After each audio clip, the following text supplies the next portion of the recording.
Hi, everybody. Welcome to AITA Pod. I'm Danny Vega, joined by the dads. They're back, folks. We welcome Paul Schisler and Nick Jack Papas. What's up? Just happy to be out of the house. Love to hear it, guys. Love to hear it. Yeah, you guys were just telling some stories about your kids, which were making me laugh, that they realize that you have a name. That's a moment.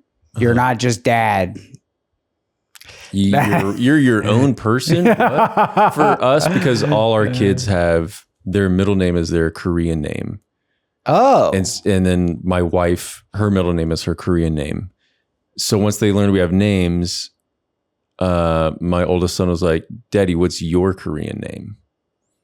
do you have one that you? Well, no, because I'm not Korean. You didn't stock one.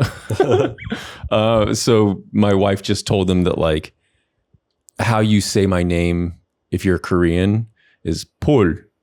Okay. So instead of Paul. And Paul. that like cracked them up. That killed. It killed to call me Paul. Yeah, for Elena, her whole life, she called me Baba. Baba. And she only had recently learned that I also have a name. Yogi Baba. That my name is Nick and Anna's name is Anna.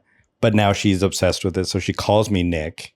And I'm like, you're just too young to be calling me Nick now. And she specifically calls me Nick when I do something that annoys her. Oh, So she's like, you're screwed. Nick. Oh my God. And I'm like, you can't say Nick like you're my mother. No. So You're screwed, Wow. man. so yeah, when she wants something, it's always Baba, and then she like makes her eyes blink. Uh-huh. But then when I do something annoying, like it's time to shut off the show, she's all Nick. Oh my God. That's like sitcom. Yeah, she's definitely a sitcom child. Wow. Many people say she looks like a Pixar She does. kid. Yes. Pixar kiddo. Mm-hmm. Live action Pixar kid. Cute. Yeah. So then you were saying that one of your kids, one of the bevy, learned about Martin Luther King recently. So you're and your wife's Korean. Yep. And so you're not. You're a white man. I'm a white guy. And then so what did your son say? So they learned about Martin Luther King Jr. Yeah. And that whole week was just a lot of questions that I didn't know how to, because it started with who killed Martin Luther King Jr. And I was like, okay. Yeah. Having that conversation. And then another day he came home and he was like, so I'm half black? And I was like, wait, no. Where are you pulling And he's that? like, yes, I am. I'm half black. That was the hard part because we were like arguing and he was like, no, I'm half black. Like, you're not. You're white. You don't know. Right. Listen, white man, you wouldn't understand, but I'm half black. And we were like, did someone, because we also don't want to like shut it down, just get curious. So we were like, who told you you're half black? And he said his teacher did. And I know for a fact, his teacher is not crazy. Yeah.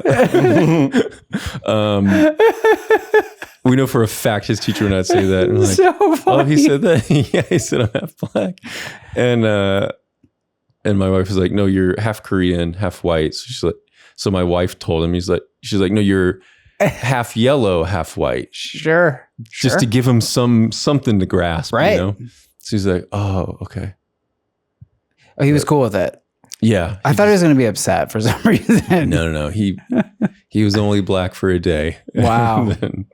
Wow. I have kind of a story that's similar to that. Elena found out about Christopher Columbus, but it's a very weird way she found out about it because we went to the library one day and the library was closed because it was Christopher Columbus Day. Oh, uh-huh. And she's like, why can't we go in the library? Yeah. And I said, well, I'm sorry, it's Christopher Columbus Day, so the library's closed. Yeah. So then we started to find out at school, she started to tell everybody Christopher Columbus is bad. And I'm like, oh, he's bad for a lot of reasons. But they're like, why do you think he's bad? And she's like, he closed down the libraries. And I just want to be like, well, that's not all he did. Columbus has done some That's just the beginning. Yeah. So, but the good closed news down is some that land, too. as of this point, my daughter, 4 years old, knows that Christopher Columbus is bad. Maybe not for the right reasons. She but he is smelled bad. it, though, you She's know? like, this guy's bad. Yeah. He closes the library. If anything, it's like, no, we should have availability to books on Christopher Columbus Of Day. all the days. Of all the days. That's really funny. Well, I don't have any stories about kids saying funny things. Thank God. That'd be weird. Yeah. I'm so glad to hear that. Actually, I did play a prank on some kids. I don't know if I've said this on the pod, but there's like a, what do you call that? Like an elementary school right here. And it used What to, do you call that? well, I don't think about it that much, Nick. And so I was in the tradition of basically eating my lunch on my one wheel. So I would just basically eat my sandwich while kind of riding around aimlessly. And one day, just coincidentally, the kids kicked a soccer ball over the fence. So I thought it'd be really funny. I just grabbed it and then just rode off. And all the kids are like, ah! Everybody was screaming at me. And then I just threw it back over after they freaked out a little bit. What did they do when you threw it back? Cheered. Nice. Yeah. Some kids probably still think about that. They You know? still are like, you remember when that crazy guy was on the unicycle eating a sandwich and he stole our ball and then he threw it back? Yeah. You got to commit to the bit. You got to take that ball. I wish I had gone harder and been like, like just really stepped into the evil of it. I'm relieved you did not do that. Yeah, like they would have remembered I that. think just leaving with the ball. But You think nothing, just actually steal yeah, like it? don't scar them, but then like bring it back to the staff. Really? I mean, no, we're That's- just like joking here. Yeah. Everything you did was right. Well, no, what's the best? Yeah. You gave them a fun story, yes. but you also gave Well, it back should to I have them. left completely? Would that have made the bit hit harder? Like really leave How- like for how like, At that far point, away it's did just you- for you. like It's 2 not- minutes or like a minute, like where they're really like the ball is gone. You left for like 2 minutes. No, I didn't. I mean, I maybe held the ball for 15 seconds. You nailed it. You think so? You nailed Yeah. it. Yeah. Okay. Yeah, you got the timing down. Yeah. Anything longer than that, they would have alerted teachers. It's my if you did ball. some, yeah. Oh, you would be. Would I be on a list if I had done that? 100%. You fools! But I feel like you've done enough where Elena would come home to me and be like, so then this guy on the unicycle, he got the ball. Like she would tell me the story. So yeah. Okay. You've given them a story. A child's parent heard that story. Yes. For sure. Teachers heard it. They're like, what happened at school today? You're like, well. A man with a gold chain stole our soccer ball. The gold chain is getting a lot of play today.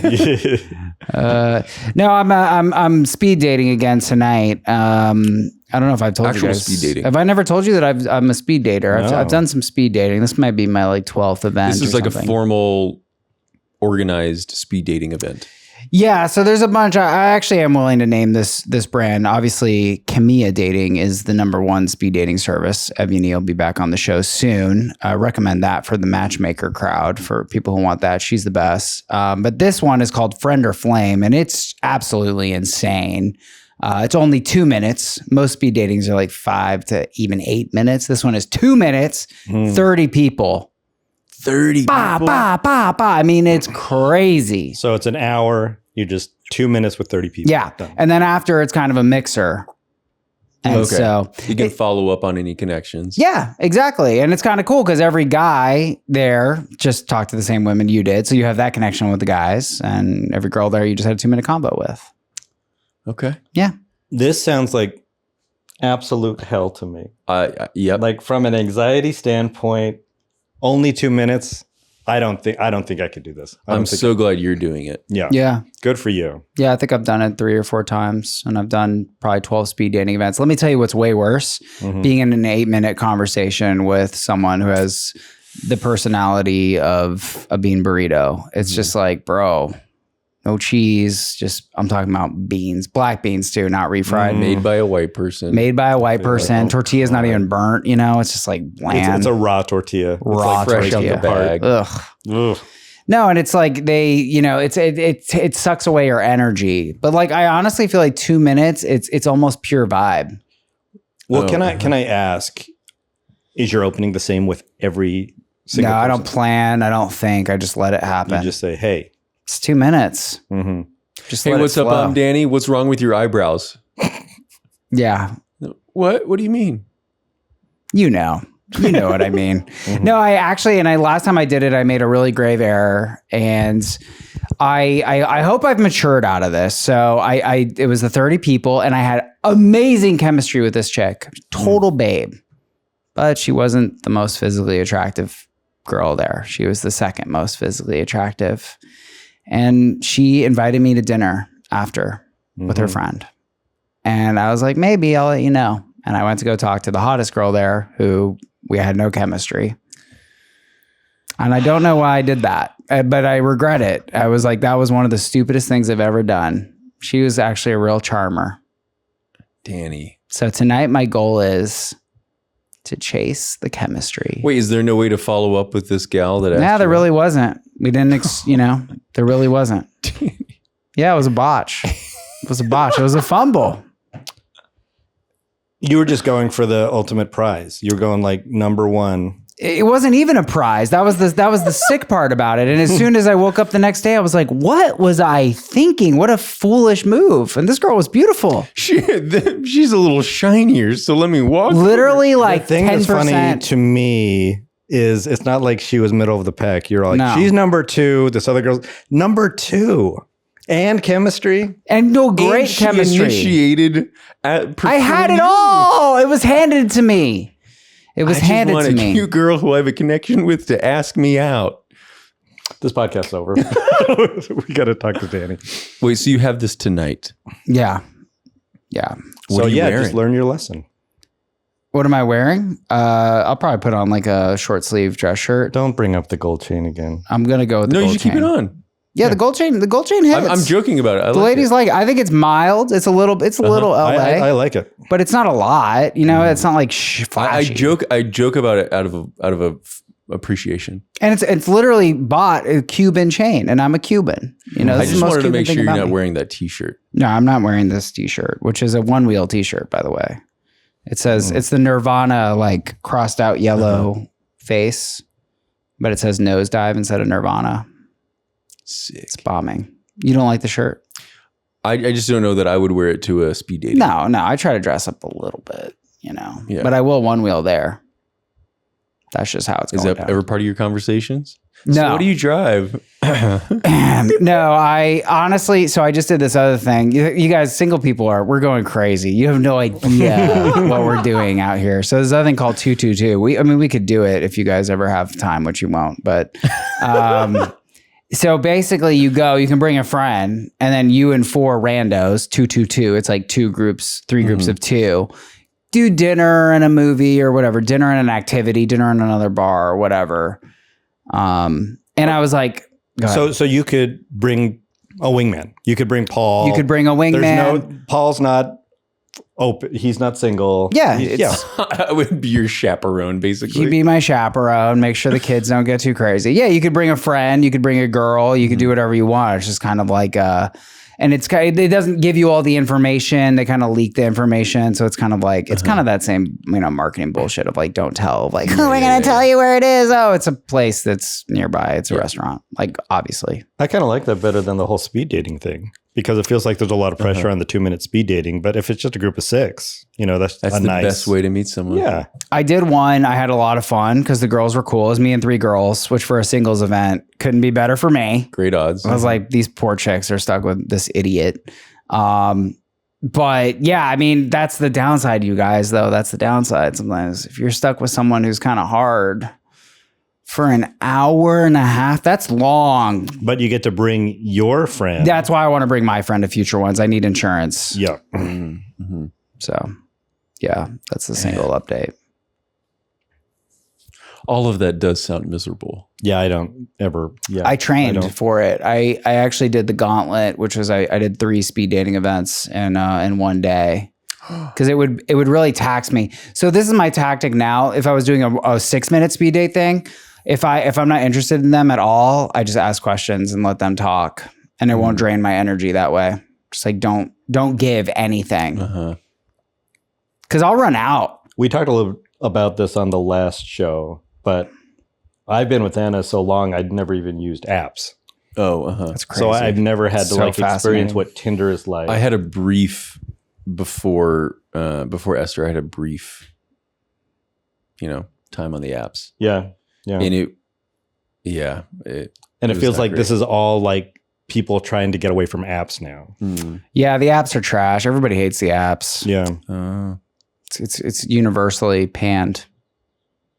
So this is the weird shit we're getting into. Yeah. Well, if you ever need a wingman for You be down? too, yeah, I'll go for sure. There we go. Yeah. Don't ask me. I will not go. I know. I have zero hope for. I'm not happy if I get you for a pod. It's honestly. Thanks for being here. Thanks. He's an in-demand guy. Well, thanks again for joining me, you guys. We've got a juicy little app. Our second story of the day: AITA is refusing to go to my uncle's wedding because it's on Halloween. This is an interesting one. But first, I kind of found this meme and I kind of made it into an AITA. I just wanted to run this by you guys. Let me read the meme for you. This man stole a car. Upon realizing there was a baby inside, he returned the baby, scolded the parents for leaving the car unattended with a baby inside, and proceeded to steal the car again. So AITA for stealing a car, returning the baby, and then stealing it again. Yes, you're an asshole. You're stealing someone's car. You think so? Okay. Thanks. I mean, there's a lot of assholes involved. I mean, is it an everyone sucks here? They left a baby in a car. The only person who's not the asshole is the baby. Yep. Yeah. So is it always wrong to leave a baby in a car? 100%. 100%. I'd like to defend that. Okay. First of all, I'm seeing out here on billboards and whatnot, don't leave a baby in a hot car. Mm-hmm. And then there's even a billboard now that's like 60 degrees is hotter than you think, which I don't know about that. Is that true? Yes. Go on. How is that possible? Just don't leave your baby in the car. No, that's not Listen, my question. okay, here we go. So if I have all three boys Yeah. and I'm going to pick up pizza, Okay. I pull up, say we're going to Domino's. Sure. The parking spot is directly in front of Domino's. Yeah. I'm running in there to just grab it. Yeah. I'll do that So you will leave a baby in a car. in that scenario. I feel like I will. You're saying you'd leave three babies. You'd leave all the children in the car. You're going to get out. Here's the thing. I put down all the windows. My 6-year-old's in charge. I run inside the door, grab the pizza, and come back. For approximately I have my eyes on them the whole time. 30 seconds. Less than 10 30 seconds. I'm walking in. You're very pick up in from shape. Paul, and I'm very paranoid. Okay. So windows down. I'm like 15 feet away from them. I have my eyes on the whole time. I and feel you like turn the car off, you take the keys. Yeah. important thing there is it's a 6-year-old. That's maybe different. But if I have a 2-year-old and it's only a 2-year-old, Yes. I probably, even if it's just to run and get the pizza, I'm still taking the 2-year-old out. So you won't do what Paul did with the 2-year-old because you don't have a 6-year-old chaperone. right. That's true. If it was just me and the baby, I bring the baby with me. You won't leave the baby there for just 15, No, I 30 won't. seconds? Why? I can't. Yeah, there'll be plenty of times I'll stop for gas and I want to go in and just get a drink. But I will always take her with me. I can't just have her sitting there at the pumps, you know. Here's a question related to this. If you leave your baby in a car, let's not think about your babies. That's very personal. An individual such that he leaves a baby in a hot car. We all know that's very dangerous. But who's the bigger asshole? Someone who loses their baby to a hot car or someone who loses their baby to a cold car? What? That's such a weird So let's think it through. I mean, Hot all car. bad. Well, they're both bad, of course. Nobody wants to lose a baby to the threat of a car. But a hot car, that could happen so fast. You know, there's a guy recently who he forgot. He forgot.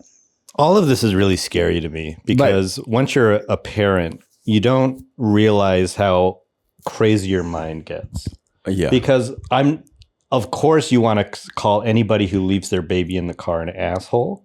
But at the same time, you might have just thought you dropped the baby off at school and the baby's still in the back and you forgot because your mind is gone. That's what happens. And that happens that happens to people all the time. So I feel like such empathy for these people because I don't think they willingly did it. Yeah. It was just like their mind forgot. Well, you need a baby system, and I have an oven system. I really don't use my oven here, but when I had roommates, I left my oven on twice overnight, and my roommates really chewed me out for that. So I had to come up with a system. And what's your? The system I came up with was I got a baby. I'm just kidding. No. I got a baby, rest in peace. And then I learned eventually. No. What I would do is, we had like a recycling bin. So I would always take like the biggest recycling, like cardboard box or whatever, and just put it in the middle of the kitchen, like in an insane spot where no one would put recycling. And so it was obvious, and I would leave that there until the oven was off. So there was a very obvious visual marker. I could not forget, and I couldn't just leave that there. That's crazy. And that worked. So if I were to leave a baby in a car, now not a hot car, that's absurd. I think what I would do is, this is my current best idea, I would put my arm in my shirt. Because you can't ignore that. The looks that we're giving you right now. You can't ignore What if you it. forget to put your arm in your shirt? What's that? What if you forget to put your arm in your shirt? Well, So no, you but put- that's you put your the arm in your system. shirt. I put my arm in my shirt, so now I only have one arm. Mm-hmm. So there's a process in my brain that's like, why do we only have one arm? Right, left the baby in the car. So if I was doing Paul's thing, which you said was fine, Nick, so don't try to double back. I would put one arm in, and then if they said, well, sir, you need two arms, I'd be like, well, this is a system I have, so I need to come up with a new system. But hopefully I'd be able to one arm the pizza. That way, there's no way to forget there's the babies in the hot car. I don't know how to take this. 30 seconds, Paul said. Less. 15 seconds. 15 seconds. 15 seconds to go all the way out to Domino's and back. Yeah, I guess I can see. You said the spot right in front. It's the parking spot right in front. Yeah. What if you went into the Domino's and then there was a line?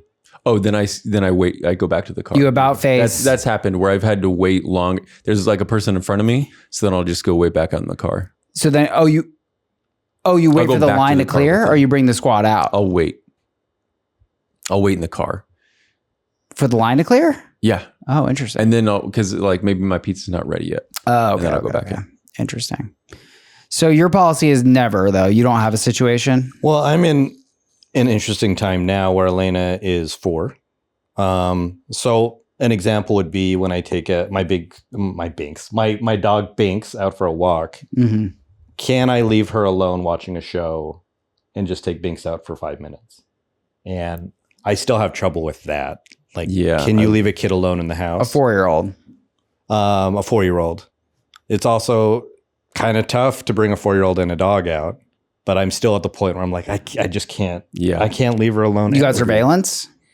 Yeah, we got surveillance. I mean, we have got surveillance. I can lock the door, but just having her by You can watch her. herself. Sure. Yeah. Yeah. I mean, we have like a pabo, is what it's called inside.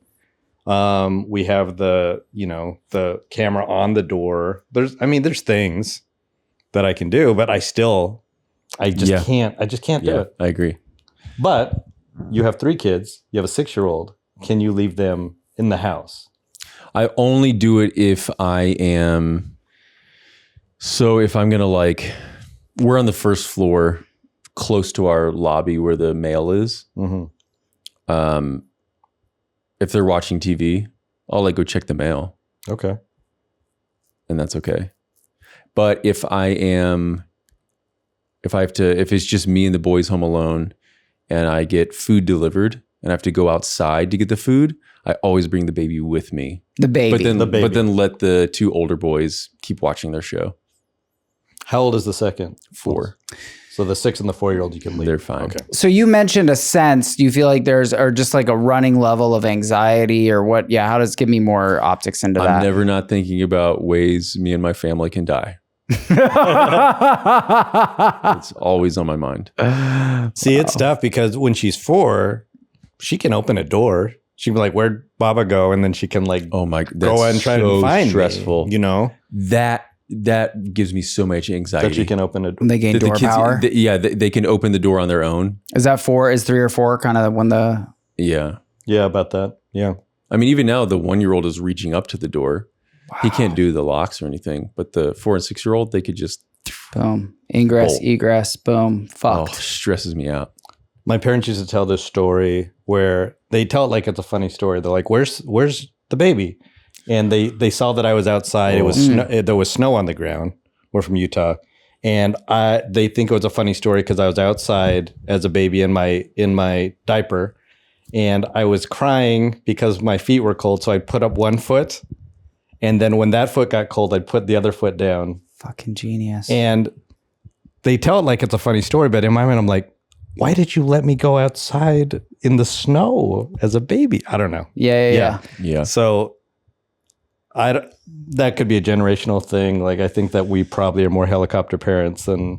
It could also be a time thing.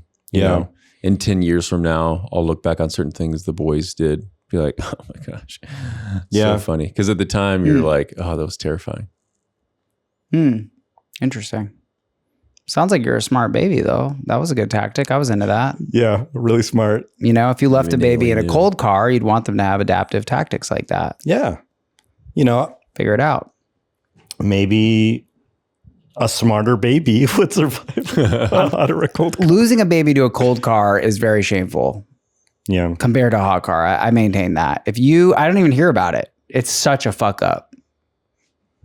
Yeah. It's such a weird story for him to come back and then also take the car after he's done. He's like, you guys are bad. Anyway, I'm going to take your car again. Yeah, I don't know if it's real, but there is a surveillance. The meme is well done. It has like a mugshot looking picture and then like a surveillance camera of him with what's that called? The car seat. Mm-hmm. Here's the thing though. You know, if he didn't steal the car and a police officer found the baby, then the parents would be in jail. So this person who stole the car saved them from going to jail. Or maybe they kept the baby in the car for a long time, and if he didn't steal the car, the baby would have been in the car. Yeah, maybe he deserves that car now. You know, so I actually was his payment. Was curious about the legality of this, and it's definitely a toss-up because leaving a baby in a car is child endangerment, and that is something called a wobbler. This is a term for something that could go misdemeanor or felony, and stealing a car is also a wobbler. And apparently a key fact. Stealing a car could be a misdemeanor. It can be. Oh, I didn't. Yeah, because good to know. It's good to know. A little bit of GTA. If it's GTA, I guess one of the distinctions is because joyriding's a thing. I don't know anybody who's done this, but like joyriding tends to be more misdemeanor. You're where you're really trying to keep the car, etc. Okay, so you just jump in the car, drive around the block, put it. If you take the car from A to B, then that's a joyride. You know. Whereas if you park the car in your garage, you're trying to steal it, that's a Grand Theft Auto. That's looking like a felony, baby. Okay. All right. AITA for stealing a car, returning the baby, then stealing again. I think we do ultimately say it's ESH. Stealing a car, not super chill. Yep. No. All right. This one, this is a little bit of gaslighting. Maybe not. Ooh. My 34M wife, 33F, sat on the lap of another man, 40M. My wife of over 6 years, been together longer, just not married, sat on the lap of another man this past Sunday during a Super Bowl party we threw at our house. This man that I mentioned is actually a good friend, but he's no stranger. We've all known each other for many years due to him being the boyfriend of one of my wife's best friends, who was also at the party. Here's how the situation went. We were all sitting outside watching the game when along comes my wife, who is fairly intoxicated at this point, and starts shooting the shit. She then, without any reason, proceeds to sit on the lap of our friend. It wasn't sexual by any means, but there were other seats available, so I was confused as to what was going on. Even without there being seats, I obviously would have had the same reaction. I couldn't really tell you how long time went by, but I audibly told her to sit down on the bench that was open next to him and asked what she was doing. I didn't make a thing of it, so nothing sparked out of the situation at that moment. That was until later that night when I confronted them both as he was leaving. I brought up to her in front of him how I thought it was very inappropriate, and as a married woman, she shouldn't have done that. They both apologized and stated it's nothing like that, which I believe. I know it would never come down to it between them two like that, but the issue I had was just the inappropriate nature of it and how it makes me look as a husband and her as a wife. Now here's when things take a turn. My wife then begins to twist the situation around and start saying how it's actually not that big of a deal and I'm just being insecure and more or less a quote unquote little bitch. At this point, things turned up and we got into it. She refused to acknowledge how I felt and claimed it didn't seem as bad as I made it and how she wouldn't care if her friend sat on my lap or how her friend doesn't mind it. I repeatedly told her I would never allow that because I'm a married man and I couldn't care less if her friend doesn't mind it. We went to bed with not much resolved. We spoke the following morning and she agreed it was wrong and apologized again. Now, here's the reason why I decided to bring this up here, which I wasn't planning to. We mildly spoke about it today, and she brought up how she finally got around to speaking to her friend, the friend of the boyfriend whose lap she sat on, and apologized to her. She said how her friend said it was no big deal and they know it was never meant to be sexual. She then proceeded to tell me how I got her all flustered and made her think she should have apologized to her friend like she did something really wrong. At this point, I just sat there and stared at her briefly, thinking to myself, am I crazy here? Am I truly the only one who doesn't see this as a problem? I let it go at that point, but I just can't shake off how I'm still feeling about it. I can't be the only one who deems this inappropriate, right? AITA. It's inappropriate. We agree it's even if inappropriate. it's not sexual. I wouldn't like confront them as a unit. It would just be one of those. It would be a conversation at home, like, "Hey, don't do that." I wouldn't have like confronted them at the party as if I caught them as hooking up. It's a little. That feels weird, but it's weird. But is it a sin? I thought it was kind of a good detective move. And asking them together. Yeah, just to get a vibe check. Just like, hey, yeah, I just wanted to see what was up. Just really making eye contact with a guy, like just checking. And if I didn't know you guys were this close. Exactly. Yeah. Yeah, so he brings up that she was a little intoxicated, and maybe people act a little bit differently when they're intoxicated. But was he intoxicated? OP? No, the lap, the man. I guess we don't really know that. Because maybe there's some sort of forgiveness there. Like, obviously, it's wrong. Let's get that out of the way. She shouldn't be sitting on another man's lap. Yeah, let's get into the wrongness. Let's it doesn't matter if they're married or even if they're in a relationship. Just don't do it. But if she is very intoxicated and she's just, everyone's having fun, maybe she just does it without thinking too much about it. Sure. And then she apologizes later, and she should apologize later. But at the same time, if he's not drunk, then he should be like, what are you doing? Please get off. Agreed. Like the fact that he allowed her to continue to sit on his lap is also kind of something that bothers me. I don't trust him. Well, my read of the facts. If he's okay with that. Well, my read of the facts is this happened very quickly. She sat on his lap, and then OP was like, I actually think you could sit right there on the bench within seconds. You think so? I guess that's how I read it, right? Mm-hmm. OP says they were confused as to what was going on. I audibly told her to sit down on the bench that was open next to him and asked what she was doing. I feel like it played out fairly quickly. Okay. I did read it as longer. Well, if he didn't say something, I guess that's the question is, would the guy have been like, what are you doing? Get off. Right. I think even, well, I'm thinking like application in my own life. If I even saw that about to happen, I'd be like, what are you doing? Mm-hmm. Like if a wife's friend was about to sit on me, it wouldn't even be like, wait till she sat down. It would be, the fact that he even had to say anything. If she sat down on my lap and she's not my wife, split second. What are you doing? Get off. Yeah. Before she even sat down. Okay. In her slight defense, I don't know where I got this. Maybe I got it from a comment, but I think it was more of a knee sit. On the knee, not actually on the lap. In other words, not butt to crotch. Same. What is he, Santa? Yeah. Is he Santa? Is he Santa? Yeah.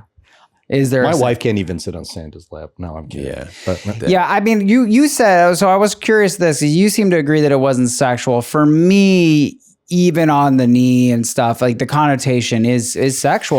You're right. I wouldn't really be comfortable. I mean, obviously, if I was saying not sexual because that's what they said. Yeah, you were just echoing I agree with where you're headed. If a woman sat like this on me, I would take it as a single woman. I would take it as a come on of sorts. I'd be like, yeah, she's into me, and this is like an intimate. It's a flirty move. It's a flirty move. It definitely is a flirty move, and the fact that the other woman is like, hey, it's not a big deal. I don't want to sound like a prude, but it should be a big deal to her too. So Well, well, to me, why wouldn't it be a big deal is because, if I was about to say, if I sat on Anna's lap, that's not quite the same math. That would be like Danny's having a mental breakdown. Right? Because a man on a woman's lap is like the math. No, I mean, Anna's lap would be like, yeah, let's all circle around Danny. No, but like, in other words, so the security there, it might be a little bit like, because we don't know how close they are. Right. Mm-hmm. We don't know how close they are. So the way I read that, she was like, yeah, it was no big deal. You're acting like a fool. You made a fool of yourself. Our relationship isn't threatened by your come on. You should be embarrassed. We're not threatened by it. You don't even need to apologize because you're just acting like a fool. You were not that close to you. So, the betrayal aspect to me only becomes a factor if they're like close friends, where then it's like, well, what the fuck are you doing? We're going on a trip to Denver together. Now you're sitting on my husband's lap. But if they're not that close, it's kind of like, yeah, you're the idiot in my friend group. And essentially what you did was embarrass your own husband and elevated my husband, made him seem desirable by blatantly flirting with him. Like, yeah, you don't have to apologize to me because you're just an idiot. Yeah. I think that's a potential angle for sure. Well, I kind of read it a little bit differently. Okay. In that, she goes and it's days later or something. And she says, hey, I really want to apologize for sitting on your boyfriend's lap. Which is a necessary call to make. And just to be polite, the other girl is like, oh, don't worry about it. It's no big deal. Like, she just wants to get out of the conversation. Right. It's kind of a weird thing to be like, okay, I want to apologize for this thing that happened a couple of days ago for a few seconds. And you naturally just like, okay, it's fine. Don't worry about it. Instead of making it a big thing, you're like, yeah, you shouldn't have done that. Yeah. It's just easier for her to be like, don't worry about it. It's no big thing. Yeah. But then the other woman took that as like, maybe it isn't a big thing. When that was is. a weird, like, how dare you make me apologize to my friend? Like, yeah, but you should apologize. Honestly, everything was fine. Even her sitting on his lap it's bad. Maybe she's a little drunk and she just did it. And the important thing is, like, he confronted her. She apologized. If it ended there, everything's fine. But the fact that after the fact, she's trying to say that he overreacted, that's where we're starting to get into trouble. She weaponized it. I think your read is better. I like your read. Mm-hmm. I think your read is more accurate. The person was like, look, she's acknowledging it. She's saying sorry. There's no need to like kick dust in her face. She got it. Yeah. She got it. Let's move on. But then instead of taking that basically graceful understanding that was deployed, she weaponizes that and uses it to minimize. Mm-hmm. Fucking dirty move. Yeah, what's confusing is like everyone else. Just a normal response would be like relieved that the friend was like, "Hey, don't worry about it." Like, "Oh, I'm so glad I called her." She said it was no big deal. Don't worry about it. What a relief. We can put that behind us. It is very red flaggy to get angry that she was cool with it, Yeah, well, she's like, did you want her to be jealous? I guess I also don't understand because she's already talked to her husband and said you're overreacting, but then she called to apologize after that? No, I think, so they get into it. She refused to acknowledge how I felt, but then that night, so there's a question here, and we could get into the alcohol aspect, but confronting someone who's inebriated is generally absolutely stupid. You're wasting your time. Wait till the next day.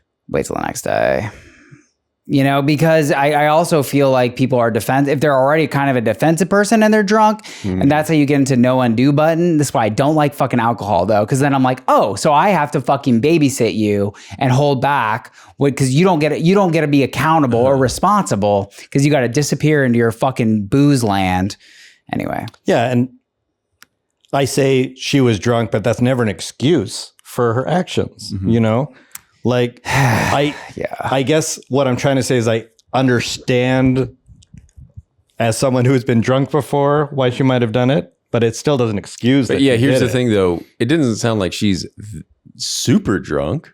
Yeah. Well, was she blackout when she did it? I don't think she was blackout. If she's just like feeling tipsy, that's a bigger red flag. No, I mean, the crime is the crime. I guess so he confronts her right in front of the guy at the party, which I actually like just as a vibe check for cheating, just a little cheat scan. Then things turn up. She fights it that night. But when she wakes up, we went to bed with not much resolved. Kind of like that's what happens. But then the next morning she agreed it was wrong and apologized.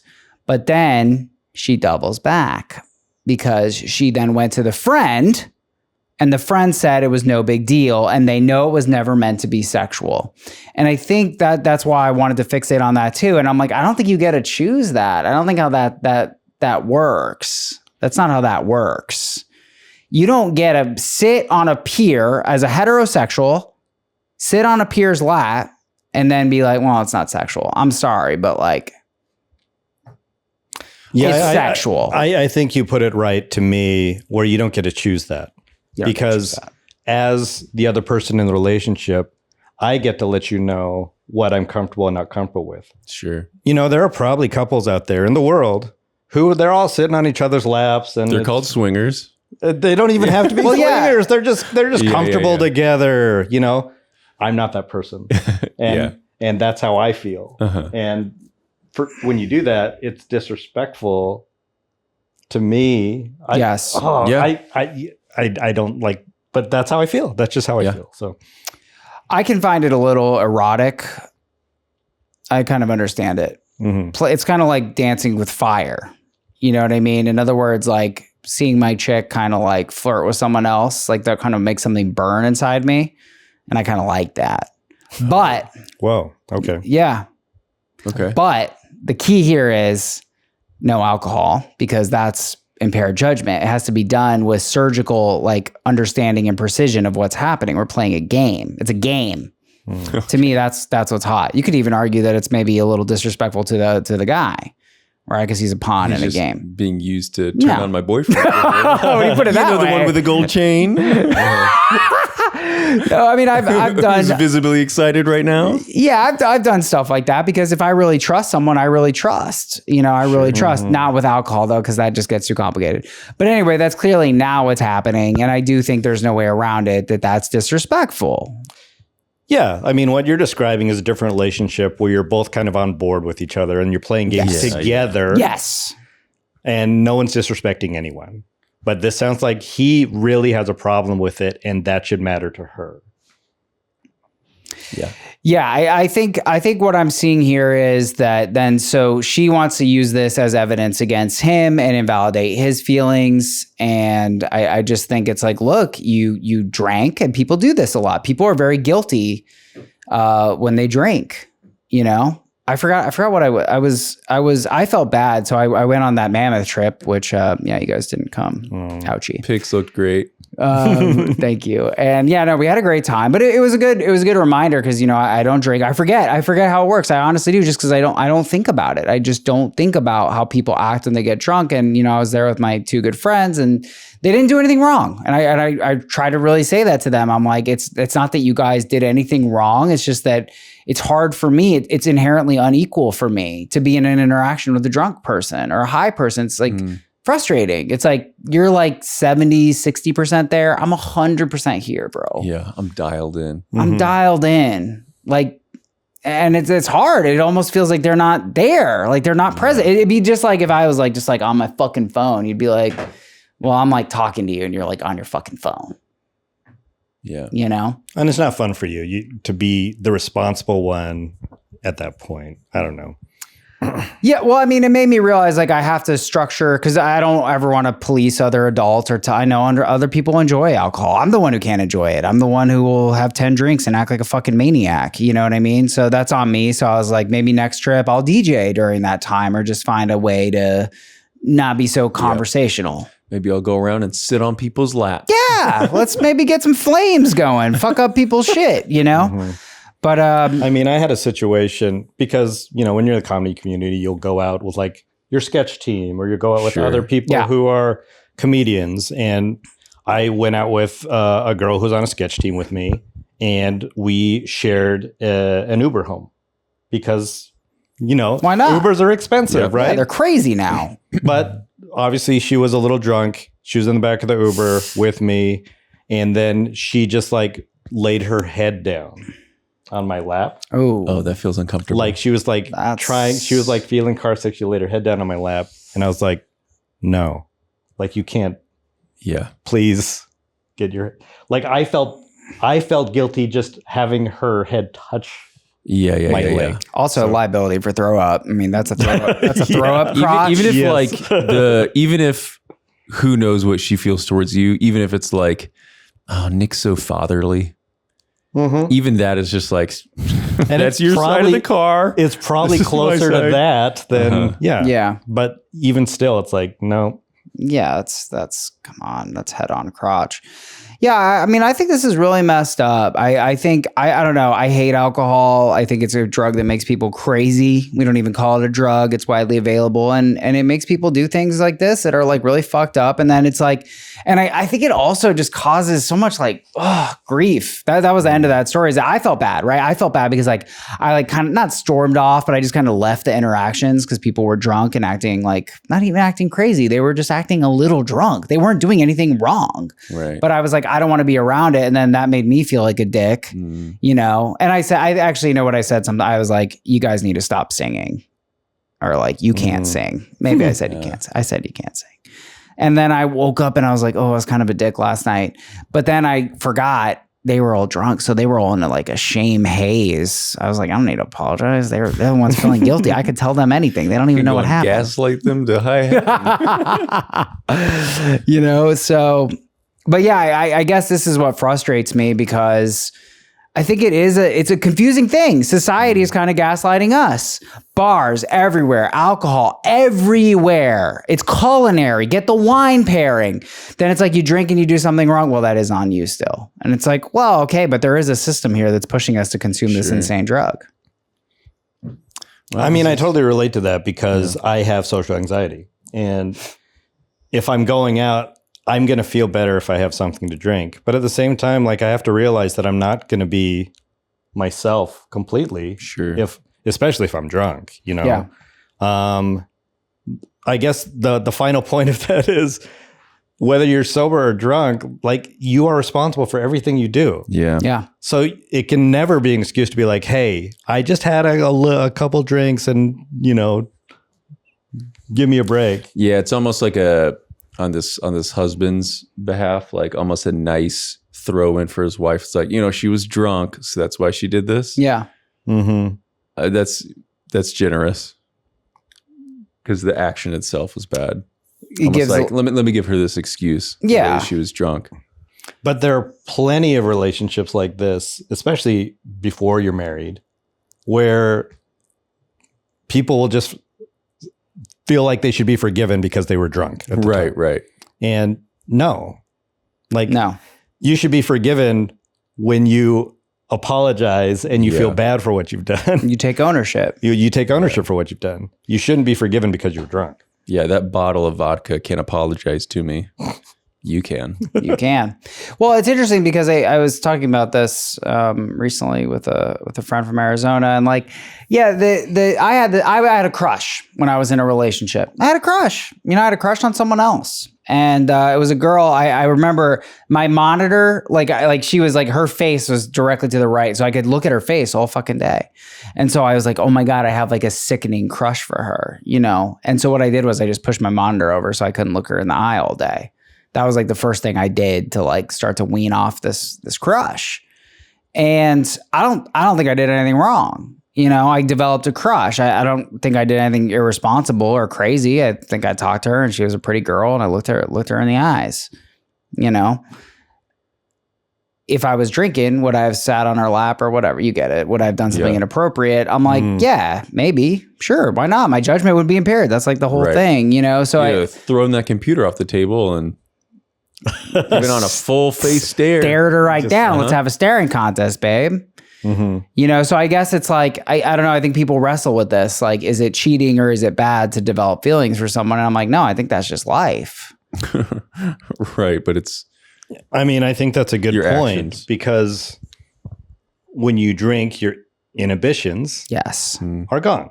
Yes. And it's totally possible that guy's wife just thought the other guy was cute or he was nice to her or anything. Yeah, exactly. All of these things could have Comfortable. happened. Sure. oh my gosh, he's so cute. Look at his arms. Which Let me adds just this sit my other butt here. layer of it where it's like, it came from somewhere. He came from somewhere. It came And from that's somewhere. where you're in Agreed. trouble. So I like that. Yeah. AITA for being mad at my wife for sitting on the lap of another man. I think OP is totally valid here, and she's minimizing and denying, and for that, it's not the asshole she is. Yep. boom, on board. Guys, thanks so much for listening. Please rate, review, subscribe. Join me on Patreon. I think we're over 250 bonus episodes now. It's a lot of content. Wow. Come on. Oh. Come on, folks.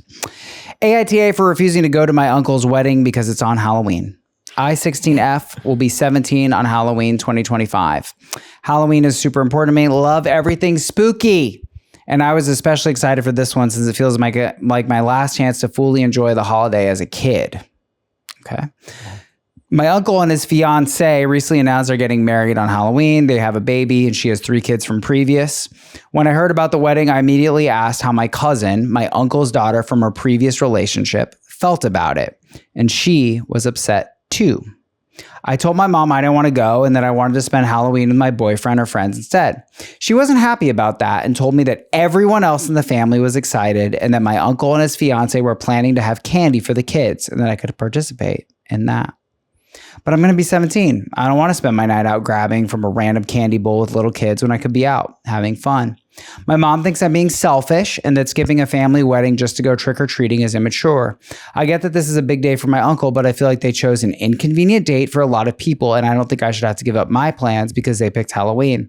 AITA for refusing to go to the wedding and choosing to celebrate Halloween instead. I mean, look, kid, just go to the damn wedding, you know? Really? Oh my That's where I'm at gosh. with it. I'm absolutely in the other camp. I had a feeling we might fight. I had a feeling me and Paul might fight. I didn't know where you were going. Yeah, I'm Like, with you.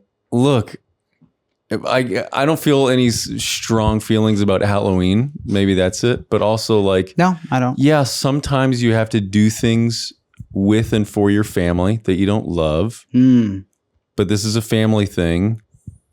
You're like, you have so many more Halloweens to go have fun. That's true. The difference between like, well, I'm 17 this year and next year I'm 18, so I can't do Halloween. Ridiculous. I guess I don't understand that. No, I'm with you there. That's I don't understand that mentality. my last chance to fully enjoy the holiday as a kid. It's like, give me a break. I don't buy that. don't I buy that. understand Sorry. more if it's like, you know, that's surface level, but then heart level is like, I don't like who my uncle's marrying. And Yeah. it makes me upset that my cousin is upset with like who their father's marrying. Yeah. I understand that. I'm sympathetic with that. It's a second. But like the whole family's going because it's a wedding and that's what weddings, you know, families go to weddings. So part of being in a family is like, yeah, it sucks. It's not going to be fun, but sometimes you have to go to these functions as a family and there are sacrifices in a family. That's my first take, first draft. I'm not too Hit me. surprised with that. Maybe my feelings are different specifically because Halloween is kind of a cool holiday and a big deal to me in my family. I don't know. Okay. I don't know if it would But they're doing change. Halloween fun at the wedding. They're I think giving out candy. they're giving out candy, I think is what they're giving out. Is everybody dressing up at the wedding? I mean, The bride and groom are. like Halloween is this. Wow. They're dressing up like bride and groom though. They're playing a normal part, and Yeah. Halloween is about doing something different. Yes. I even disagree with both of you on the 17-year-old thing. Yeah. Okay. Yeah, I think that like being a 17-year-old on Halloween is kind of a big deal, and it's, you know, I can look back at it as someone who's much older and be like, it really is not a big deal. Sure. But to her, it's a big deal. But yeah, take us through it. I guess it's not crystal clear to me just because it's a kid holiday, because you go around with your friends, or like, yeah, where's your head at when you say that?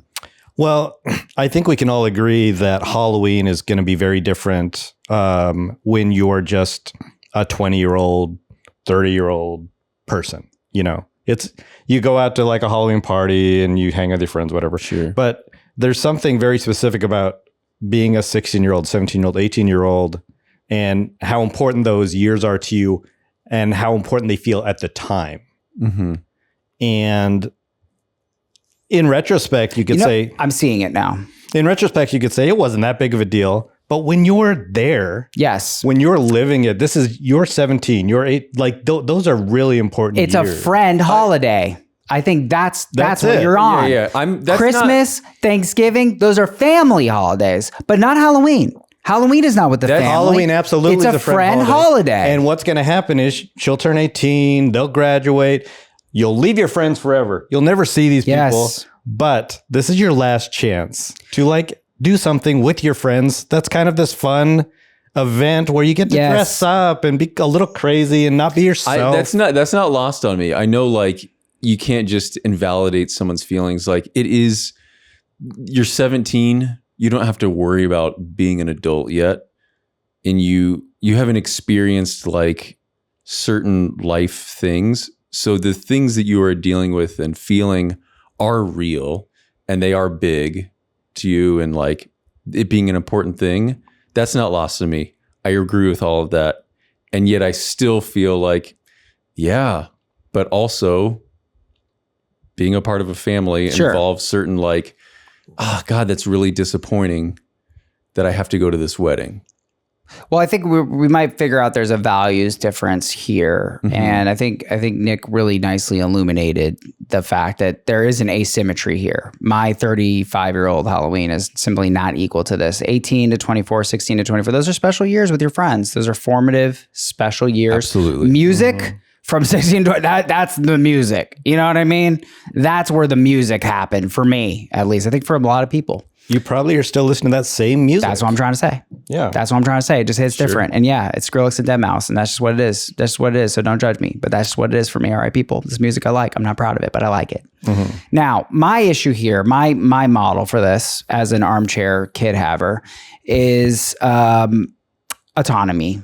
The autonomy of the child. And in my view, a 16-year-old, that's very close to a person. That's very close to an autonomous person. And obviously, they're still your child and they're still under your house and in your household. And I do think this age is an age where that person should be able to determine something like this.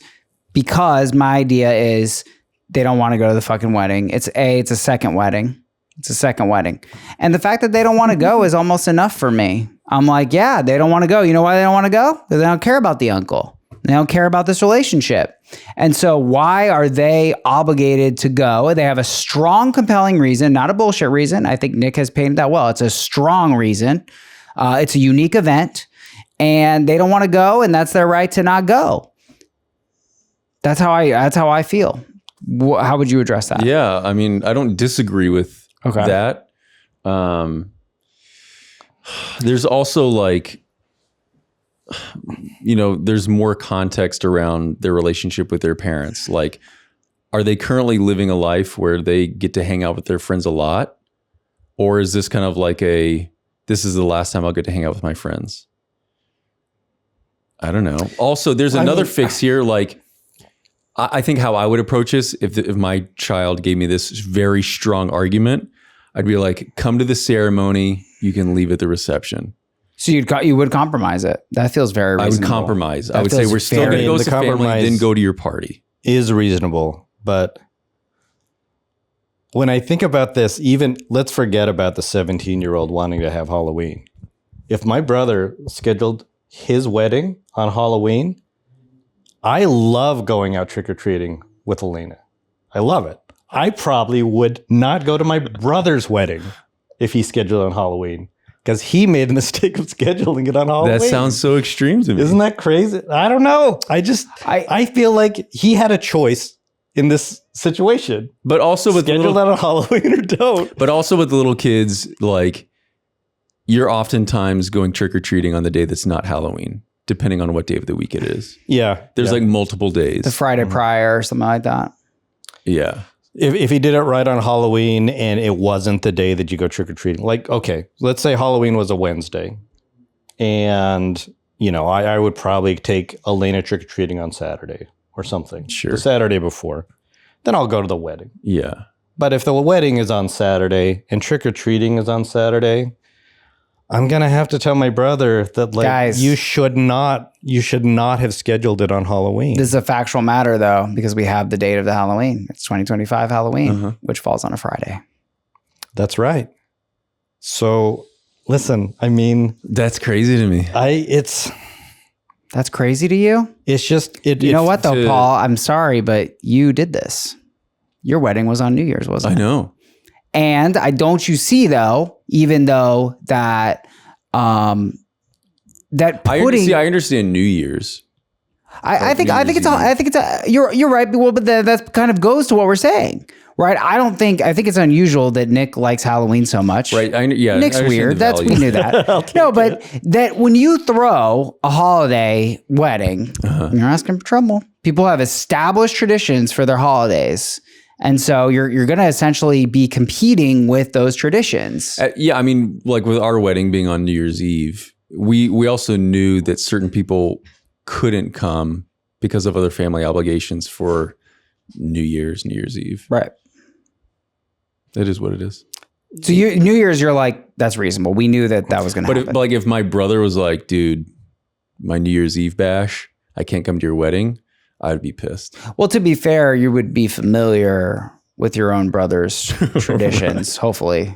When did this happen? Would it make a difference if the wedding was on Christmas? I mean, we would just never do that. But what if your brother was like, we're going to get married on Christmas?